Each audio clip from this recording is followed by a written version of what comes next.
संजय चड्ढा, ये 14 दिन का जो डिले है, 15 को कोर्ट का फैसला है, 28 फरवरी लग गया सरकार को ये कहने में एसबीआई को कि भाई put that on hold, electoral bond छप रहे हैं, तो ये इतनी देर क्यों लगी होगी? ये देखिए, दो तीन बातें। एक तो गोपाल जी ने बड़ी सफाई से कह दिया कि एसबीआई अलग संस्था है, सरकार अलग संस्था है, इलेक्शन कमीशन अलग है, ये अलग है, वो अलग है। सुप्रीम कोर्ट को भी उन्होंने एक संस्था में गिना दिया। और इनके हिसाब से मेरा कहना यह है कि ये तो एक चेन है। एक ऑर्डर आया, इमीडिएटली शाम को एक मेल जानी चाहिए थी और ये रुकना चाहिए था। आपने बताया, क्योंकि ये 20-22 करोड़ रुपए से कोई फर्क नहीं पड़ता ना, देश की जनता का वो पैसा है, उनको किसी को भी कोई फर्क नहीं पड़ता। आपने बताया छपाई में इतना खर्चा हो गया, कोई फर्क नहीं पड़ता। कमीशन भी दिया गया, किसी की जेब से तो कुछ जा नहीं रहा, किसी की जेब से तो कुछ जा नहीं रहा। आफ्टर ऑल सफरर कौन है अल्टीमेटली? ये पिक्चर आप ही तो दिखा रही हैं और कोई इस पे बात भी नहीं करेगा। ये सफरर कौन है?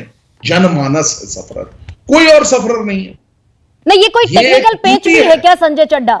14 दिन लग गए और 6 दिन बाद तक इलेक्टोरल बॉन्ड की छपाई होती रही, कोई टेक्निकल पेच है जो शायद मैं नहीं समझ पा रही? देखिए, टेक्निकल पेज तो शायद मैं भी नहीं समझ पा रहा कि क्या कारण रहा होगा, I don't know. But as a matter of fact एक प्रॉपराइटरी भी होती है। जब ऑर्डर रिजर्व हो गया था, मैं एक चीज और एक्सटेंड करना चाहूंगा यहां पे। आप जब अपनी पहली उद्घोषण में बता रही थी तो आपने ये भी बताया, जो मैं स्तब्ध रह गया सुन के, कि जब पहली बार कोर्ट ने ऑर्डर रिजर्व किया उसके बाद भी ये इलेक्टोरल बॉन्ड चलते रहे। ये मेरे लिए अपने आप में एक इंफॉर्मेशन थी। नहीं, उसके लिए 905 करोड़ तो बीजेपी को मिला, 215 करोड़ कांग्रेस को मिला इन 2 महीनों में भी। एक बात, ये केस में अगर ऑर्डर रिजर्व हो गया तो एज प्रोपराइटरी डिमांड्स 1 रुपए का भी नहीं बॉन्ड होना चाहिए था आगे जारी, क्योंकि मुद्दा सुप्रीम कोर्ट के आगे पेंडिंग है। अब सुप्रीम कोर्ट ने ऑर्डर रिजर्व कर दिया है, उसके बाद जब तक सुप्रीम कोर्ट का ऑर्डर नहीं आएगा इस चीज पे प्रोपराइटरी ये डिमांड करती है कि उनको रुकना चाहिए था और इस तरह का कोई भी लेन देन या कोई भी ऐसा डिमांड नहीं होनी चाहिए थी। ये बहुत बहुत अहम बात है। किसी भी व्यक्ति से पूछ लीजिए, किसी भी रूल ऑफ लॉ से जो गवर्न स्टेट है, कंट्री है, वहां पे ऐसा ही होगा। तो संजय चड्ढा, इस पर सुप्रीम कोर्ट ने कोई एक्शन क्यों नहीं लिया? कोई सुमोटो एक्शन बनता था क्या इस पर? बिल्कुल बनता है, वो तो अभी बाकी है ना। एक्शन तो अभी बाकी है। क्या फर्दर स्टेप होना चाहिए? इलेक्टोरल फंडिंग की हम सब लोग बात करते हैं, इलेक्शन कमीशन करती है, कांग्रेस पार्टी, भारतीय जनता पार्टी और रेस्ट ऑफ द पार्टीज भी कहती हैं कि इलेक्शन की फंडिंग होनी चाहिए और ये एक मजबूत डेमोक्रेसी के लिए रिक्वायर्ड भी है। लेकिन क्या रास्ता होगा? अब क्या सुप्रीम कोर्ट कोई रास्ता बताने जा रही है? क्योंकि अभी मैटर समाप्त तो नहीं हुआ ना, फिनिश तो नहीं हो गया।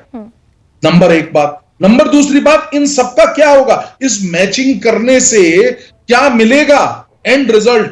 दैट इज, क्या अल्टीमेट ऑर्डर आएगा? ये भी देखना बहुत अच्छा है। क्या ये सिर्फ मीडिया के लिए मसाला थोड़ी दिया गया? क्विड प्रो क्यों जिसको बोला जा रहा है संजय, वही कह रहे हैं ना आप कि भाई मिला क्या इसके बदले? इसके बदले क्या मिला? सुप्रीम कोर्ट को यह भी तो देखना पड़ेगा। और वो अवलोकन करने के बाद ही एक परिपक्व स्थिति समक्ष आएगी हम लोगों के, और तब पता चलेगा कि क्विड प्रो क्यों हुआ है, नहीं हुआ है। लेकिन अभी तो हम देख रहे हैं कई सारे जो सोशल मीडिया में हम देखते हैं कि किस व्यक्ति को कहां पे क्या किया तो ये पैसा आया, किस ग्रुप को पैसा दिया। ऐसे एग्जाम्पल्स, मैं श्योर नहीं हूं इसका, लेकिन ऐसा एग्जाम्पल भी है, कंपनी जो कि लाभ नहीं ले रही है फिर भी वो हजारों करोड़ रुपए बांट रही है, चाहे वो किसी भी पॉलिटिकल पार्टी को बांट रही है। तो ये संजय ये तो मान लू ना मैं कि पैसा तो अवैध है, और खासतौर से सुप्रीम कोर्ट के ऑर्डर रिजर्व रखने के बाद जितने भी रिडीम हुए इलेक्टोरल बॉन्ड, वो तो सब बिल्कुल। वो तो मैं कह रहा हूं ना, मैं शब्द इस्तेमाल कर रहा हूं, प्रोपराइटरी डिमांड्स। किसी भी पॉलिटिकल पार्टी को उसमें से 1 रुपया भी नहीं लेना चाहिए था। और सरकार को एकदम कि आज ऑर्डर रिजर्व हो गया, रुक जाइए, हमें सच्चाई का साथ देना है, तो सच्चाई यही कहती है कि ये रास्ता अख्तियार होना चाहिए, रुकिए।